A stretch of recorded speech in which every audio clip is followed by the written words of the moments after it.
Pode ver, de onde querer ver, você já sabe, Diário de uma Vida Elétrica, o DUV, para todos vocês, para nós todos.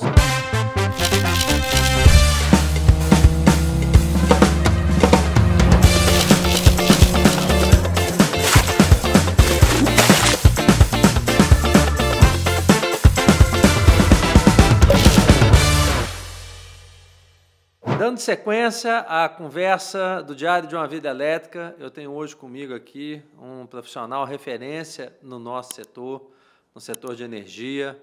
Não é oriundo dele, apesar de já ter caminhado, ter feito estudos sobre ele, tem uma trajetória muito interessante, muito bacana.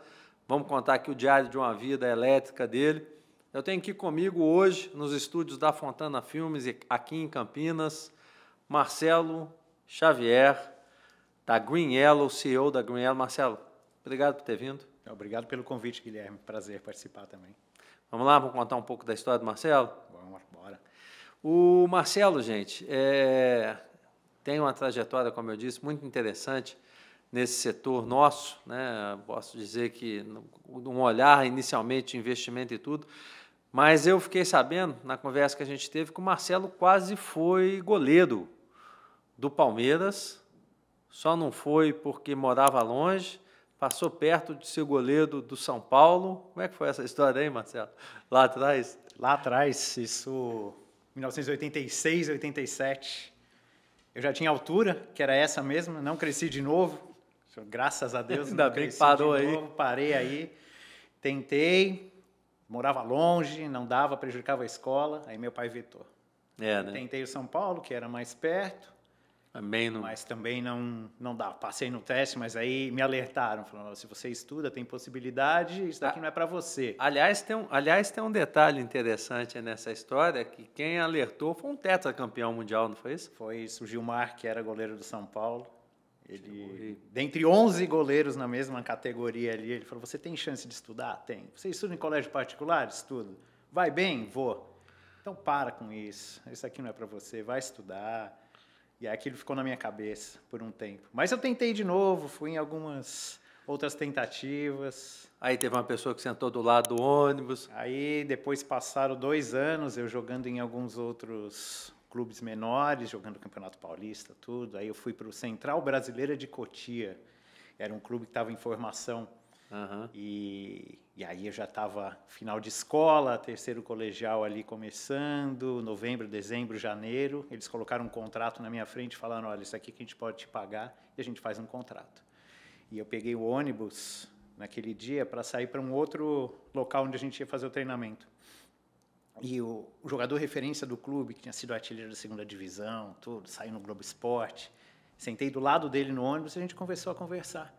E aí ele falou, cara, ano que vem eu vou parar com isso daqui. Esse ano ainda eu vou parar com isso daqui. Isso daqui não é para mim, isso aqui não é futuro, eu vou estudar, vou fazer um curso técnico, alguma coisa. Aí aquela ficha caiu para mim, eu falei, pô, a vida que eu tenho a possibilidade de ter, ele quer ter. Uhum. A dele que eu acho que é totalmente próspera, que na verdade não é. Então, aí foi muito bom para mim, porque eu consegui me conscientizar e eu tomar a decisão. Não foi alguém que barrou essa carreira aí que estava se formando, mas sim eu me conscientizei. Cheguei em casa e falei, hoje foi meu último treino, agora é dedicação total para o acadêmico. E era bom goleiro? Era bom, só não tinha altura. Mas quem que era? No México, né? O goleiro do México e tudo mais, vai baixinho e abusado, né? Isso aí. Mas me falavam assim, olha, se você chegar a 1,80, 1,82, tá bom. Porque era mais ou menos o normal. O goleiro muito grande tinha aquele estigma de não ser ágil, ser meio molengão, meio lento. Mudou, né? Você vê mudou. Hoje o gol ficou pequeno, né? É isso. Bom, como a ideia... Ainda vou pensar nisso, sabe? Um podcast sobre esporte. Aqui já passaram muitos esportistas por aqui. Semana passada teve aqui conosco o Yuri da Brem, foi mountain bike. Também, num dado momento da vida, competiu brasileiro e tudo, enfim, mas também teve que fazer uma escolha. Não é fácil, né, Marcelo? Se for pensar a vida do esportista, né? A gente que está em época de Olimpíada aqui, vivenciando, escutando as entrevistas, a gente sabe que às vezes é complicado. Né? Mas para mim foi muito bom do ponto de vista de grupo, né? De convivência em grupo, acostumar desde cedo a conviver com a pressão, acostumar com esses momentos mais difíceis, conseguir colocar um dia para trás, um dia difícil para trás e reorganizar, se reinventar, né? Ter um grupo e poder ter a liberdade de cobrar esse grupo. Então foi uma base muito sólida para mim desse convívio de grupo, porque tinha uma coisa interessante. Nesse time que eu jogava, que era patrocinado por uma loja de materiais de construção, tinha muita gente carente jogando. Então, quando a gente ganhava o jogo, tinha um cachorro-quente. Se não ganhasse, não tinha cachorro-quente. Então, para muita gente ali era o almoço. Então, a cobrança entre a gente era enorme, porque o cara precisava daquilo. Faz diferença, faz uma diferença, né? Isso é, como diz, isso ensina, né? Ensina. Isso educa. Então, daquele ônibus, daquele dia do ônibus para o dia depois, para a decisão, o Marcelo focou, de fato focou, você me contou, e eu vi também isso como diz, no teu histórico, das redes sociais, no LinkedIn, que é onde a gente busca um pouco da história profissional de cada um, né, de cada um de nós. O Marcelo foi fazer engenharia, não é isso? Mecatrônica. Isso, mecatrônica. Na USP. Isso. E não satisfeito, não, então tem que ter uma vida mais elétrica, né? Concomitante, fez... Administração na GV. Como é que foi isso? Eu estava me preparando, né, para o vestibular da USP, eu tinha passado em engenharia civil, eu queria fazer mecatrônica. Eu passei em civil. E aí eu fui na USP, na Poli, falei, eu queria transferir para mecatrônica. Falei, não, essa é mais concorrida, você não vai conseguir, você vai ter que fazer de novo o vestibular. Falei, tudo bem, vou fazer de novo. Aí eu fiquei 1 ano fazendo cursinho, só que na metade do ano eu fiz GV para ficar ali, para né, me testar, etc. Passei, tranquei a matrícula, final do ano passei em mecatrônica, comecei a cursar, depois de 1 ano eu falei, eu acho que eu vou dar uma chance para a GV, eu acho que eu vou começar a ver como é esse curso. E comecei a fazer uma matéria, 2, comecei a gostar também e continuei. Lógico, impossível se formar em 5 anos, né? Me formei em 7, fazendo as 2. Sim, mas e aí o que a administração ajudou o Marcelo e o que a engenharia mecânica, o que você carrega de cada uma na tua experiência? A engenharia deu resiliência, né? Porque é como um amigo que saiu também no 3º ano foi fazer medicina. E aí eu falei para ele, o que é mais difícil, engenharia ou medicina? Ele falou, vou te responder, é muito simples. Na medicina você estuda o corpo humano, não cai um cachorro na prova. Então, aquilo que você estuda cai. Na engenharia, você pode estudar e a prova vai ser completamente diferente, né? Então, deu muita casca assim, de resolução de problemas mais difíceis, pressão, como você sair de uma situação que você não vê, ainda não identifica qual seria a saída. E a administração, mais senso de vida real, de empresa, né? Com vários assuntos que você vai encontrar no dia a dia, que era muito mais palpável que na engenharia. Mas no contexto como um todo, me deu muito networking, porque eu fazia a engenharia e aí eu tinha matérias que eram dispersas entre o pessoal de 3º, 4º e 5º ano, e na AGV eu tinha desde o 1º ano até o 4º ano... A mesma turma. Turmas diferentes. Então, eu interagia com muita gente diferente. Então, isso depois, né, fez com que eu tivesse essa rede de contatos muito extensa. Então, hoje eu consigo contactar um monte de gente. Aí, se não é o primeiro, alguém me referencia. E, de certa forma, Marcelo, acabou que você usou as duas, né? Porque você um profissional que tem essa característica do lado financeiro, né? Do uso, da busca, né? A gente vai chegar na Green Yellow, que é onde você está agora, né? CEO da Green Yellow, aqui no Brasil. E a gente sabe que o setor energético, e nesse negócio que vocês estão, né? Na geração distribuída, levantar usinas e tudo, ele é muito intensivo em capital, então nós vamos falar um pouquinho disso. Mas mesmo antes, né, você começa também ainda que olhando para o setor de engenharia, de infraestrutura e tudo mais, mas com um viés financeiro, não foi isso? Eu comecei em banco de investimento. Naquela época, muito difícil o mercado de engenharia no Brasil absorver todo mundo, né?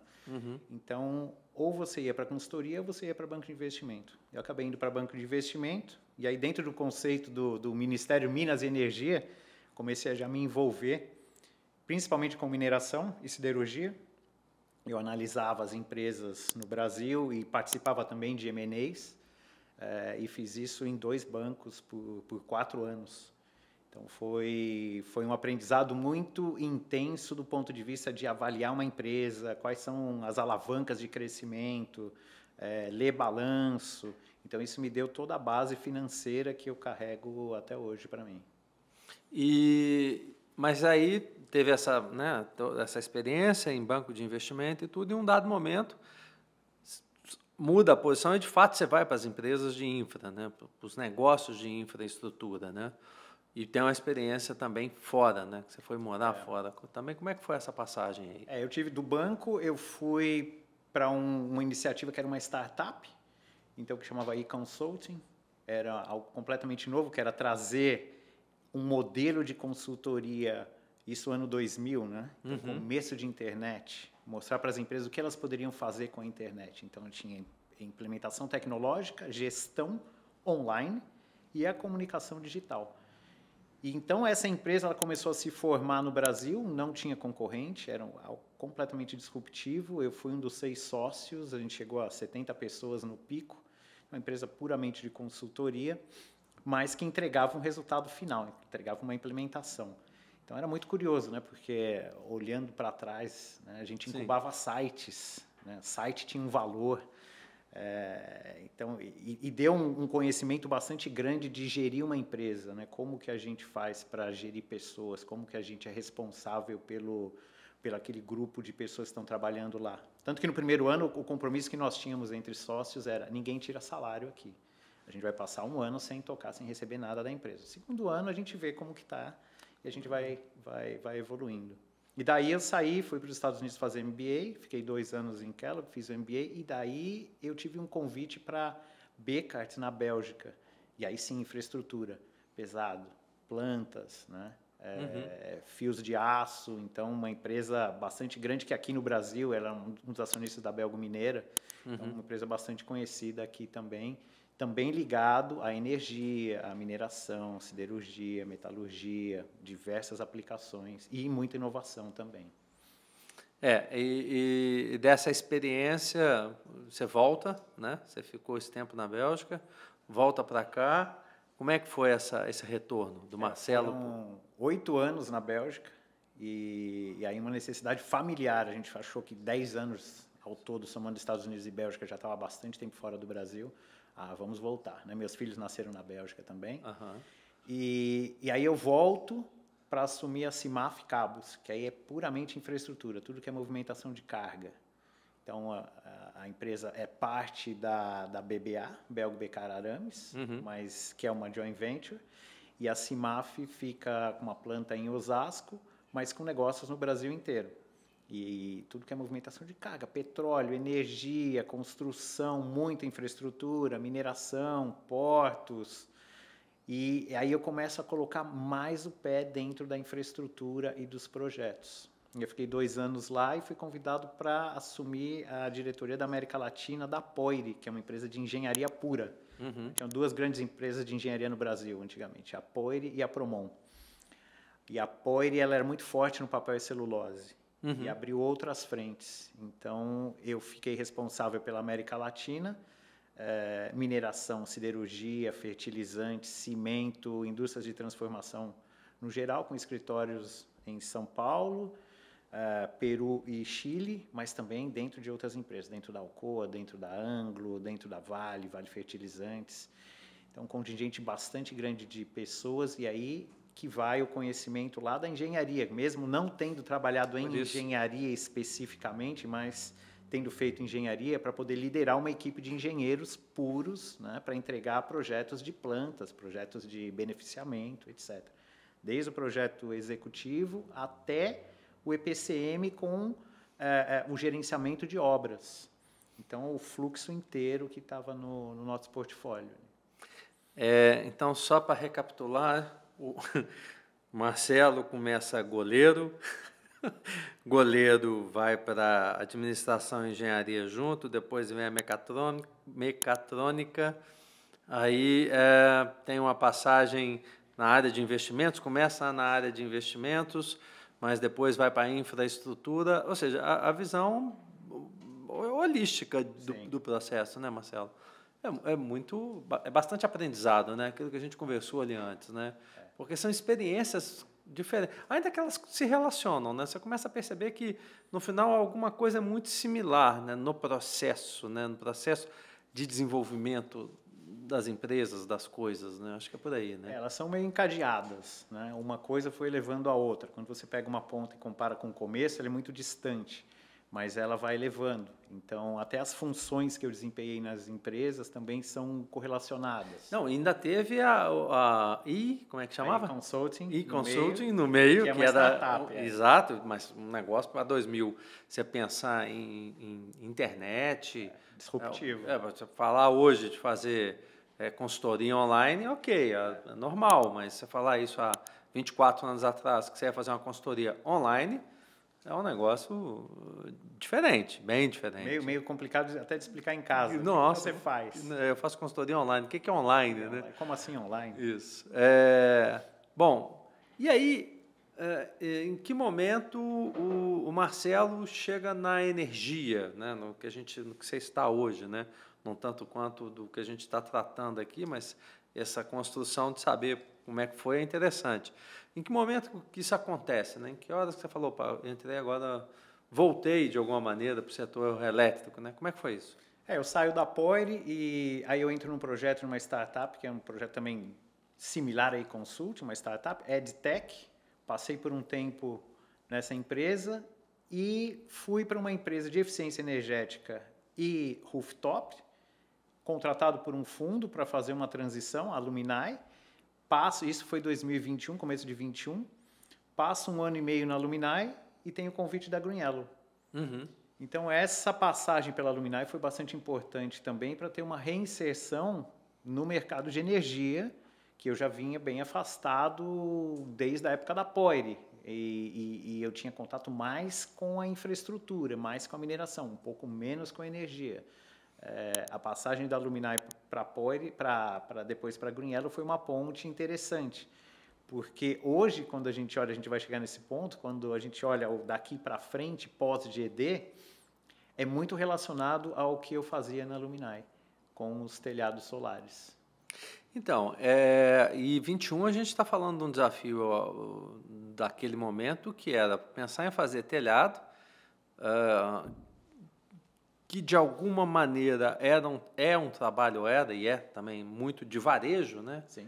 Porque é menor, né, em escala do que os negócios maiores do que você já tinha vivido, e com o desafio de uma pandemia também acontecendo, né? Como é que foi esse aprendizado também, nesse momento aí de fazer telhado em algo novo para você, de certa forma, no mercado também que estava também se conhecendo, né? Ainda que a gente já tivesse um tempo de GD, de regulamentação, já tinha até a própria resolução, né?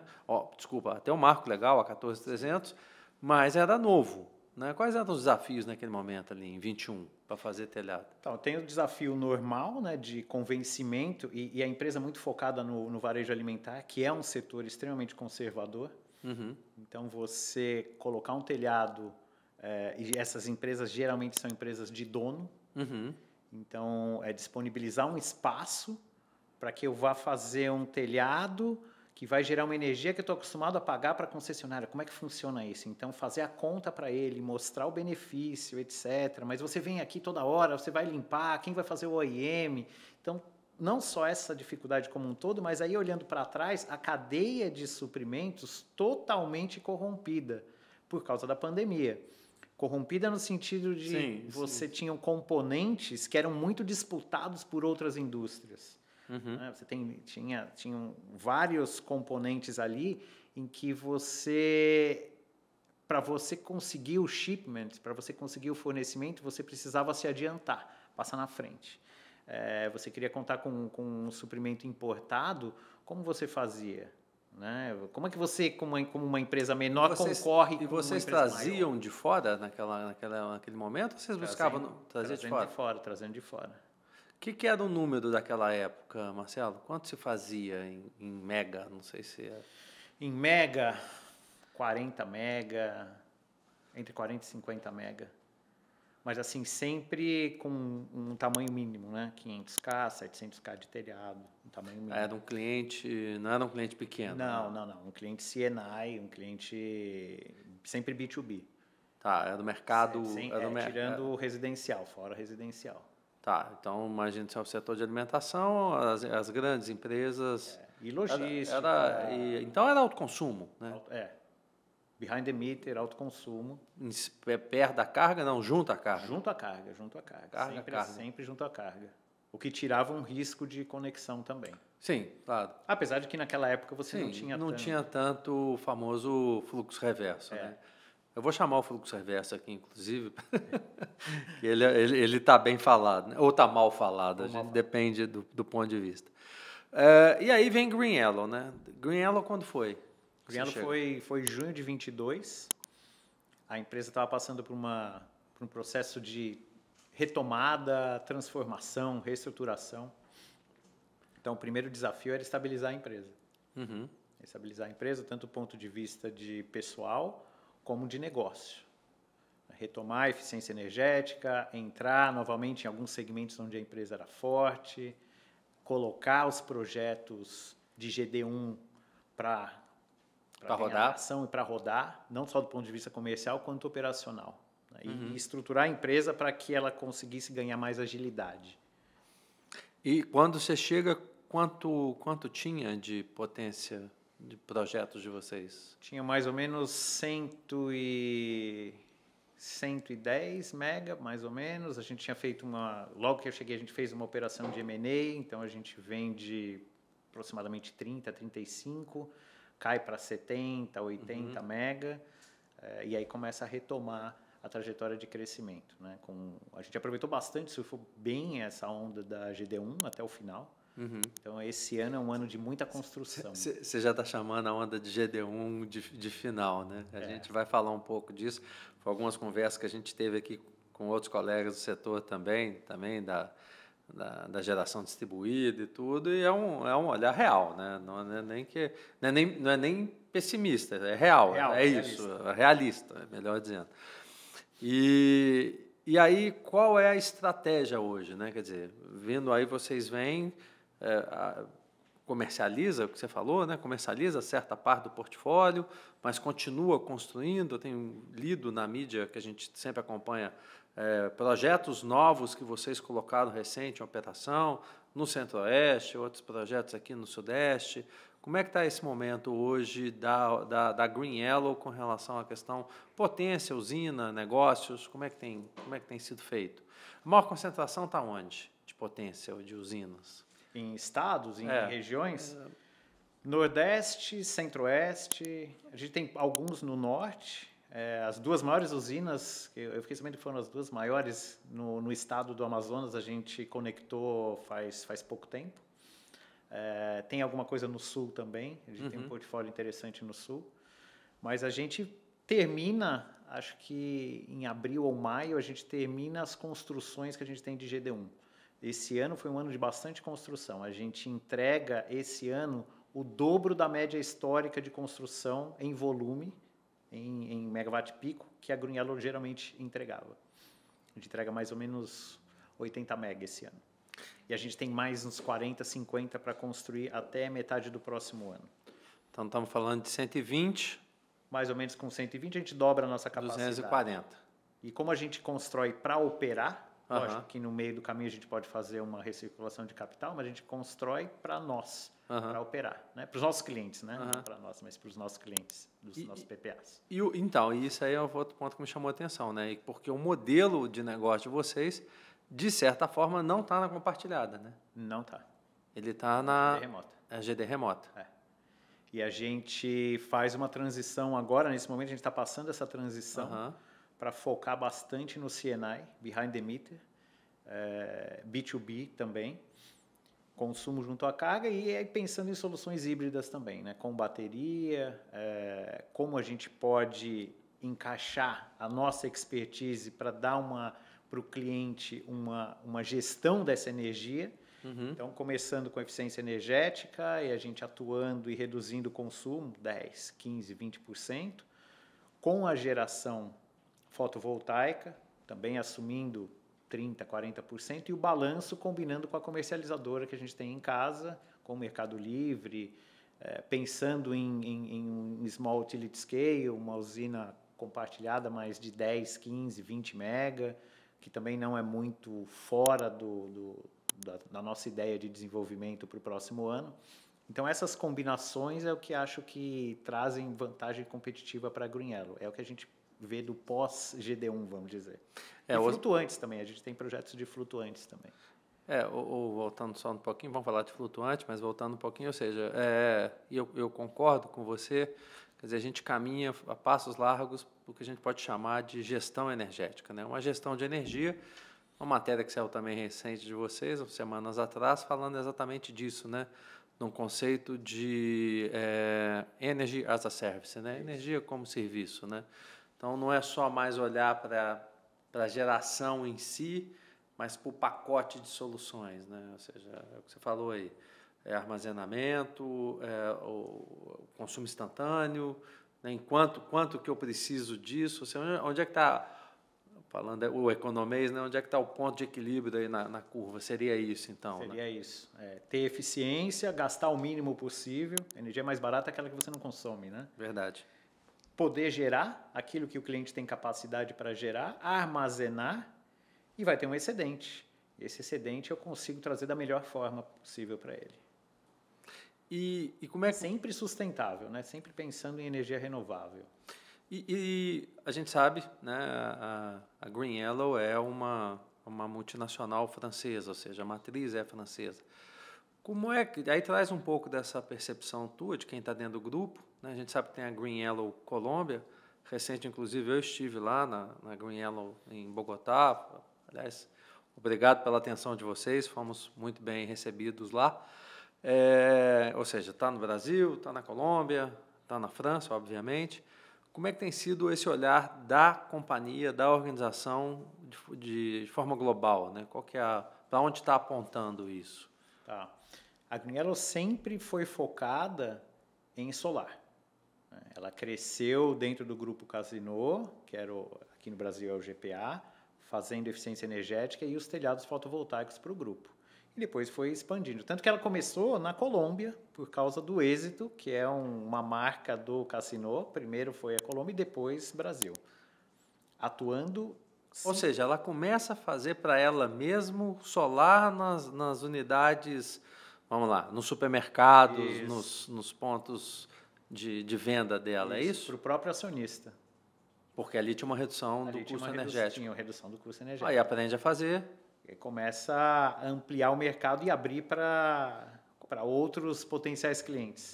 Quando é esse movimento, Marcelo? Esse movimento aconteceu... A GreenYellow no Brasil agora vai fazer 10 anos, 2014. Que para o mercado nosso é muito, né? É bastante. Uhum. Então, esse ano a gente completa 10 anos. Esse movimento aconteceu em 16, 17, aqui no Brasil, já ampliando para outros mercados, para outros clientes. E Colômbia? A Colômbia um pouquinho antes.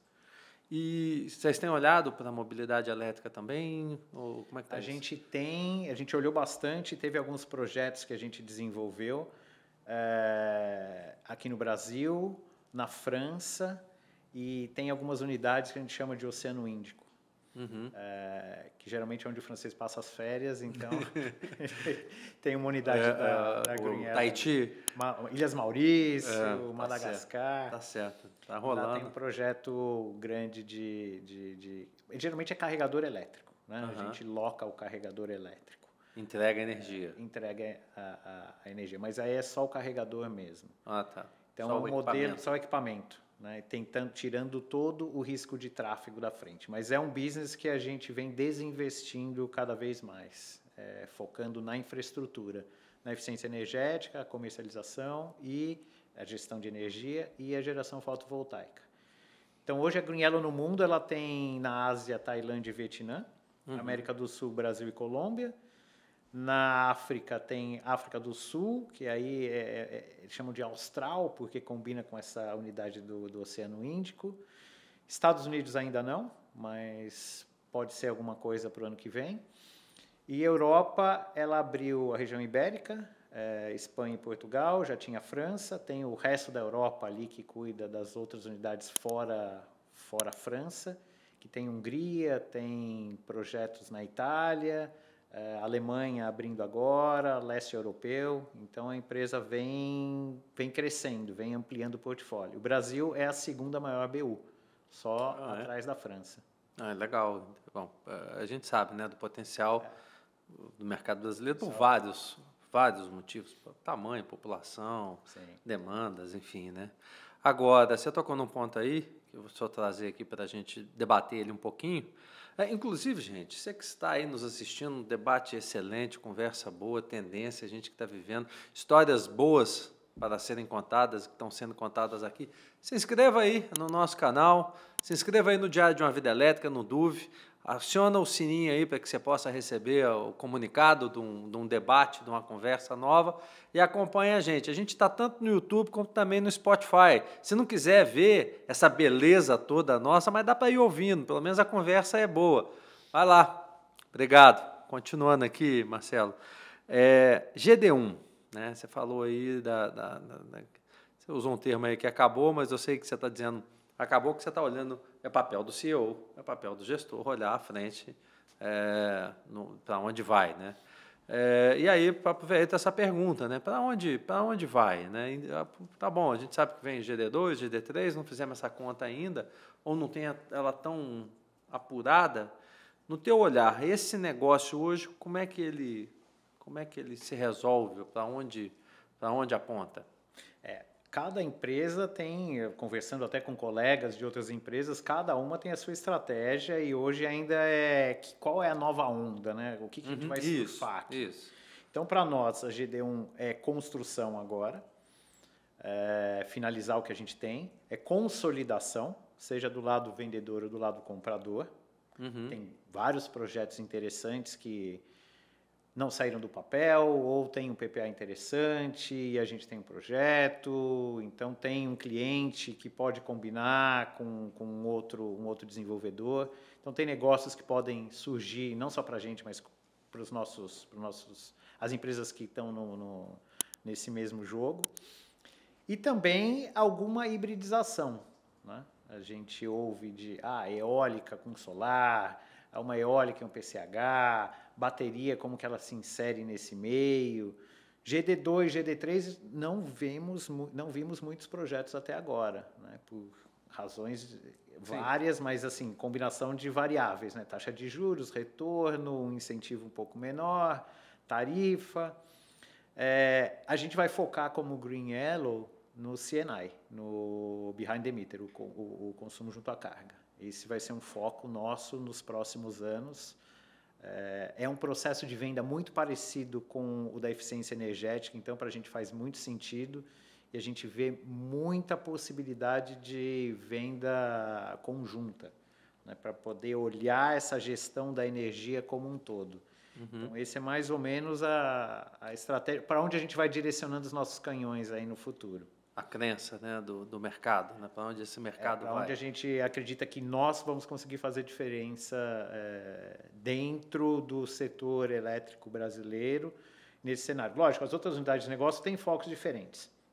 Por exemplo, a Ásia foca muito em flutuante. Tem uma necessidade grande de espaço, tem muito lago, tem muita possibilidade de construção na água, então, para eles é um mercado interessante e muito rooftop. A França tem muito telhado também, por incentivos vindos do governo, principalmente para a logística. Então, as construções já nascem preparadas. Então, isso é interessante. Aqui, menos, né? Então, a gente tem que fazer esse trabalho de desenvolvimento, convencimento, aculturamento do cliente. Mas é mais ou menos para essa direção que nós vamos no futuro. Para a gente, entrando um pouco nessa reta final de conversa nossa, né, de boa conversa, um tema que tem rodado muito aí, que a gente tem visto, conversado, o setor tem conversado, além das questões específicas nossa, eu falo nossa do setor de GD, né? Eu ainda estou um pouco infectado, mas do setor de GD a gente sabe dessas características do que a gente falou agora. Mas o setor elétrico, de uma forma geral, também, a gente está vendo um desafio muito grande, né? Cada vez mais, foi uma conversa que a gente teve no podcast hoje, na parte da manhã, cada vez mais potência, projetos, fontes distintas, e você começa a ter uma sobre-oferta, né, de energia. Qual é o teu olhar para isso? Como é que você acha que isso é um momento, pode ser que seja diferente daqui a pouco, mas como é que isso influencia, por exemplo, na tomada de decisão de vocês? A gente é um investidor, né? No final das contas, a gente tem que levar todas as variáveis em consideração antes de tomar uma decisão de investimento, até porque a gente tem um CAPEX comprometido com o Brasil bastante intenso, bastante robusto, mas a gente tem que ter uma disciplina de capital e de alocação. A gente depende muito de crescimento de produção industrial para que a gente tenha essa sobreoferta utilizada. Uma sobreoferta, lógico, impacta automaticamente o nosso mercado. Então, a gente precisa desse estímulo de produção, de crescimento de PIB, para que a gente possa desengavetar alguns projetos interessantes, né? Eu mencionei que a gente tem projetos de flutuantes, a gente tem projetos de estudo de bateria, etc., mas isso faz sentido desde que você tenha um consumo de energia maior, né? Um consumo menor, engaveta o projeto.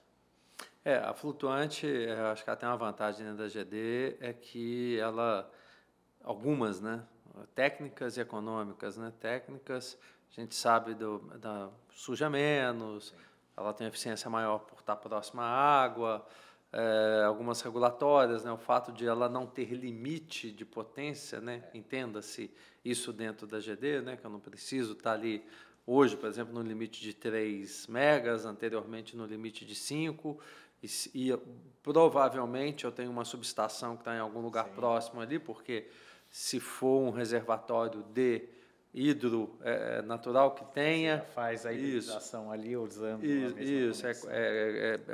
É um híbrido com a hidrelétrica, diminui a evaporação, é um outro benefício, enfim, né? Mas a gente volta no mesmo ponto. Tem um custo, tem um ponto de CAPEX aí que a gente sabe do custo, que é um pouco mais elevado, e o outro tem que fazer sentido econômico eu colocar isso, né? Senão, até então, a tecnologia já tem, né? A gente já tem alguns cases interessantes, a gente pode dizer, acontecendo aqui no Brasil.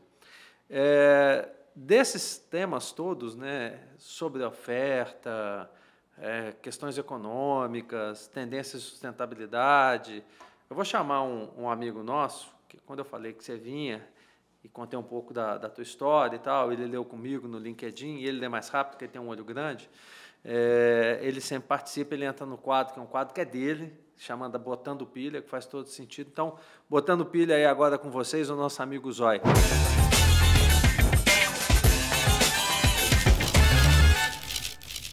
Não é o Guilherme, é o Zói. Não, é ele. Quem pergunta, quem bota a pilha é ele, quem faz as perguntas um pouco mais elétricas nesse sentido, né, Zói? É você que faz, ele gosta disso, faz parte do trabalho dele. Diz que ele se parece muito, inclusive, num personagem de desenho animado, mas aqui não, aqui ele é o Zói, não lembra? Lembra. Lembra, mas é só de lembrança mesmo, viu? Até já para tirar qualquer problema aí de direito de imagem, essa coisa toda. Mas o Zói quer te perguntar, Marcelo, o seguinte, dentro desse contexto todo, uma discussão que muitas vezes a gente percebe que vê, fala assim, não, a tendência é continuar o crescimento, por exemplo, a questão das renováveis, né? Porque a gente sabe que o ESG, né, o famoso ESG, ele vai puxar muita coisa para dar continuidade ao crescimento das energias renováveis. E aí a pergunta dele mas vem cá, mas isso é real ou como é que o pessoal chama? Greenwashing. Greenwashing, né? Ou pode ser um green branding também, né, se a gente for pensar, né? Como é que GreenElo está olhando para isso? Como é que vocês estão olhando para isso? Como é que o Marcelo, que é multifacetado aí, profissionalmente falando, como é que você está acreditando nisso? Pergunta do Zói. Respondendo para ele, então. Isso. A gente sempre vê, eu também tenho essa visão, tem um Ezinho antes do ESG, que é o econômico. Uhum. Assim, tem que fazer sentido econômico, né? Tem que ter uma eficiência, tem que ter um benefício tanto para a empresa ou para o consumidor quando você coloca uma prática e você está falando de um aspecto social ou de governança ou aspecto ambiental, né? O tema do greenwashing, o green branding, como você disse, ele é relevante porque uma empresa que ela precisa se posicionar como praticante de ESG, como atenta à sustentabilidade, a algum aspecto de renovável, e ela utilizar subterfúgios ou atalhos, vai configurar um greenwashing, vai configurar um green branding. E no futuro, e é muito fácil reconhecer isso, então ela vai correr o risco de ser penalizada depois, se ela não tiver uma prática sustentável, né? Tem até alguns estudos que mostram comparações de produtos que são sustentáveis e o consumidor começa a pesar a sustentabilidade versus a eficiência. Hoje, Tesla, por exemplo, ela ganha nos dois. Ela consegue ser eficiente e sustentável. Um carro eficiente e sustentável. Então, na comparação ali, ele consegue ganhar mercado. E as empresas que não se posicionam, não têm práticas realmente ligadas a ESG e comprovadas, elas acabam sendo penalizadas. Não é que o ESG vai gerar mais venda. O não ESG vai gerar uma penalização.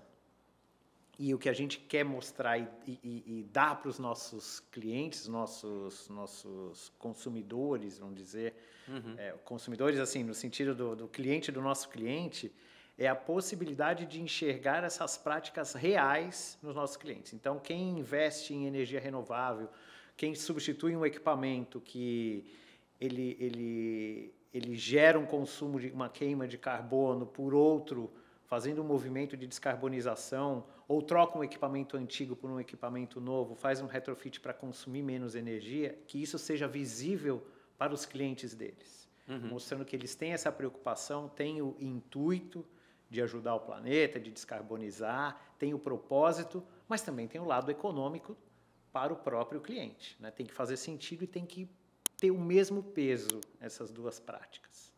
É interessante você estar dizendo, e aí tem uma certa relação, uma boa relação. Eu estava vendo esses dias, esse final de semana, né? E aí falando de França, a origem da Green Yellow, falando de França agora, em função das Olimpíadas, né? A gente está gravando esse podcast aqui durante as Olimpíadas de Paris, 2024.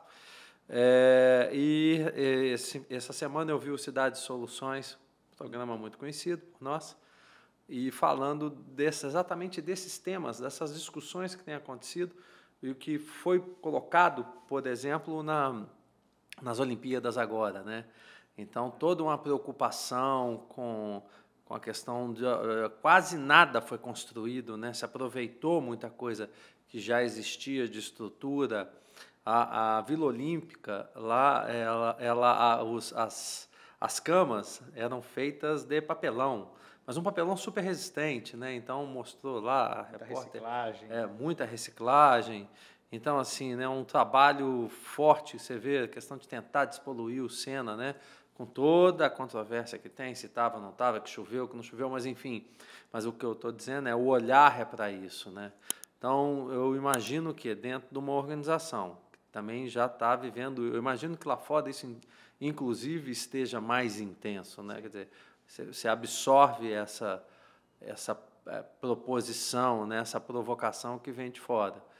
Então, é natural a gente imaginar que isso vai acontecer, que isso vai chegar, certo? Sim. E até porque quando você começa a aumentar o escopo de descarbonização, escopo 1, escopo 2, escopo 3, você aumenta as possibilidades de entrar com projetos para esses clientes. Então, você começa a aumentar o leque de potenciais clientes para as soluções que a gente tem. E do nosso lado também, está atento para trazer soluções inovadoras, né? Está atento para trazer algo que seja até disruptivo para o cliente, mas que caminhe nessa vertente de descarbonização. Então, porque eles vão ser forçados a fazer, né? Como a indústria automotiva que olha para o cinturão de fornecedores e começa a requisitar que esse cinturão de fornecedores globalmente se posicionem também.